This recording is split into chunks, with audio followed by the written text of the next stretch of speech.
हिंदू पंचायत सिंध के कच्चे में अमरीकी हथियार पहुंचण वाले बाबरे की जांच कराए सागर कुमार समेत धाड़ेलन अटकेत समूरन बानिन के फौरी तौर बाज़ियाब कराइण जो मुतालबो कयो आहे।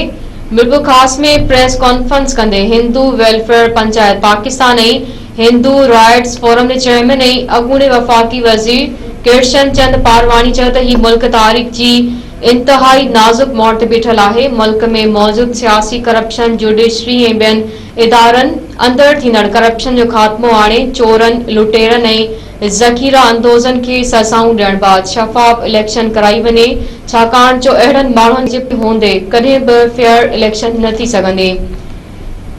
किशन चंद पारवानी चयो त सियासतदान जेकॾहिं चवनि था त उन्हनि खे बे इख्तियार हुकूमतूं मिलनि थियूं त पोइ हू पाण में ॿधी करे छो नथा बा इख्तियार थियनि। खेनि कंहिं रोकियो आहे त मुल्क खे तरक़ी न ॾियारियो। हुन वधीक चयो त बिलावल भुट्टो चवे थो त सिंध जे कच्चे में अमरीकी फौज जा छॾियल हथियार पहुची चुका आहिनि। उन मामले जी बि जांच थियण घुर्जे त उहे हथियार बॉर्डर क्रॉस करे सिंध जे कच्चे ताईं कीअं पहुता आहिनि।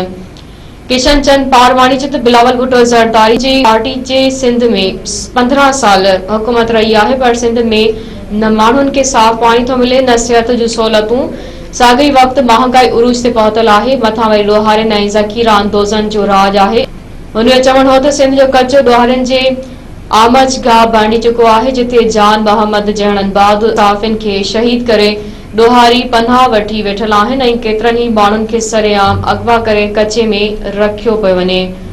किशन चंद पारवानी चयो त शहीद जान मोहम्मद बहर ऐं फातिमा फौज जे केस में मुलविस ॿियनि जवाबदारनि खे गिरफ़्तार करे सागर कुमार समेत समूरन मुखबिरनि खे बाज़ियाब कराए वञे। उन मौके ते हिंदू पंचायत मिरपुर खास जो अॻवान ऐं अॻूणो एमपीए लक्ष्मण दास पारवानी ऐं पंचायत तोड़े सिविल सोसाइटी जा अॻवान पिणु मौजूद हुआ। ॾिसो त मेन मसइलो आहे पाकिस्तान में करप्शन जो स्मगलिंग जो। जेसिताईं उहा नथी थिए बंदि नथी थिए इकोनॉमी कोन सुधरंदी।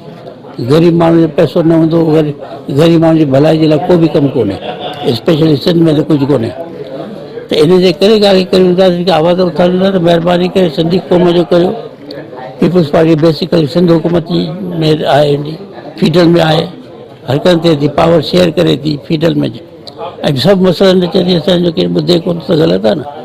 त उनजी रिस्पॉन्सिबिलिटी आहे सिंधी अवाम जी तरक़ी करण जे लाइ ऐं आउं त उनखे अर्ज़ु कंदुसि हीअ हुकूमत में आहिनि त जेके बि स्कैंडल आहिनि ख़ासि करे पेपर में अचे थो अख़बार में अचे थो त इंक्वायरी कनि त उते एक्शन खणनि करप्शन जा एक्शन पाण जे नथा कनि त माना पाण था मिलनि त उहे हर का ॻाल्हि कया असांजो त उहो ई आहे पाकिस्तान जी बहितरी जे लाइ हुजे सही हुकूमत हुजे माण्हुनि जे भले जे लाइ हुजे कि स्मगलिंग चोर